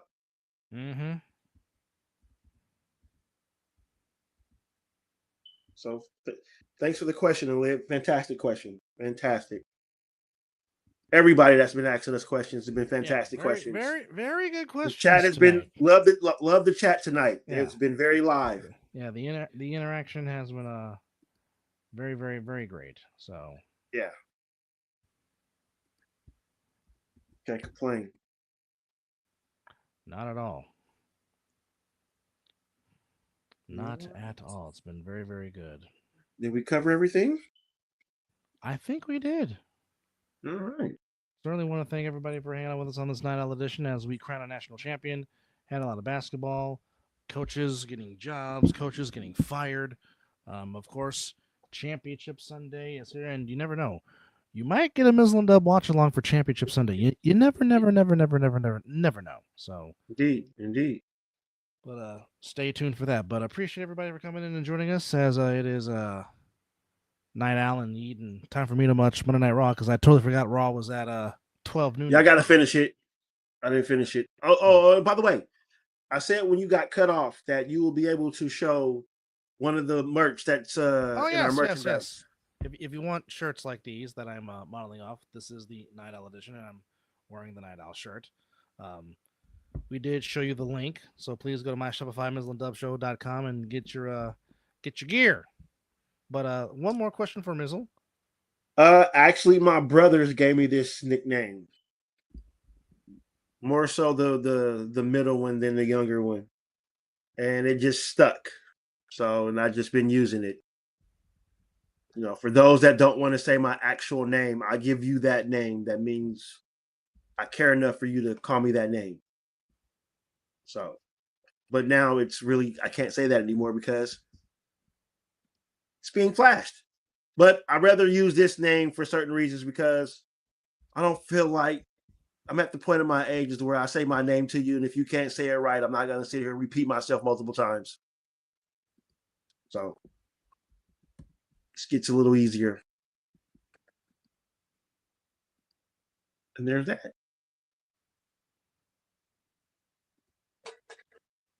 There you have it. So, do we have a fight coming up in 2 weeks? Yeah. Shakur Stevenson and Teofimo Lopez. Brooklyn versus Newark. The 31st. You know what? I think it's time to reach out to our good friend, Mr. Kevin Perry, so we can talk about this fight. Well, I don't go back to work until next week, so let's make that happen. All right. Well, I will definitely reach out and see when he's available to come on and talk about this upcoming fight here. But appreciate y'all for hanging out with us.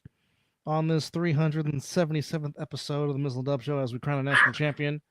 Championship Sunday is officially on the way. Coaches changes, coaches hirings, all over the place. But keep it here. All that good jazz. And make sure to subscribe and hit that notification button. Yes, and to our newest subscribers, thank you very much. And absolutely, it is 5 o'clock Sunday, whereas the nephew will take us home, rocking along to the super dope beats. And this has been the Night Owl edition of the Mizzle Dub Show. Appreciate y'all. Take care of yourself, you guys. Have a good, safe, blessed week. And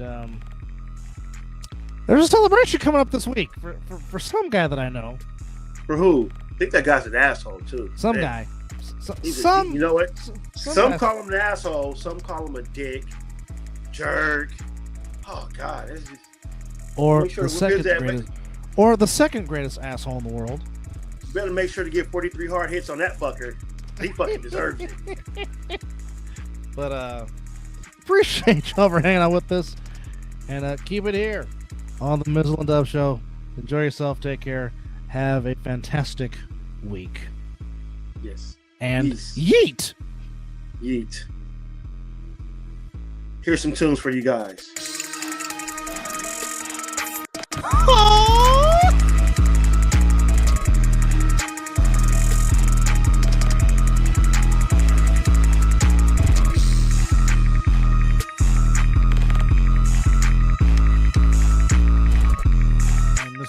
Thank you. Enjoy the rule book. Oh, you got the Jack Daniels, will you please? Will you please? Let's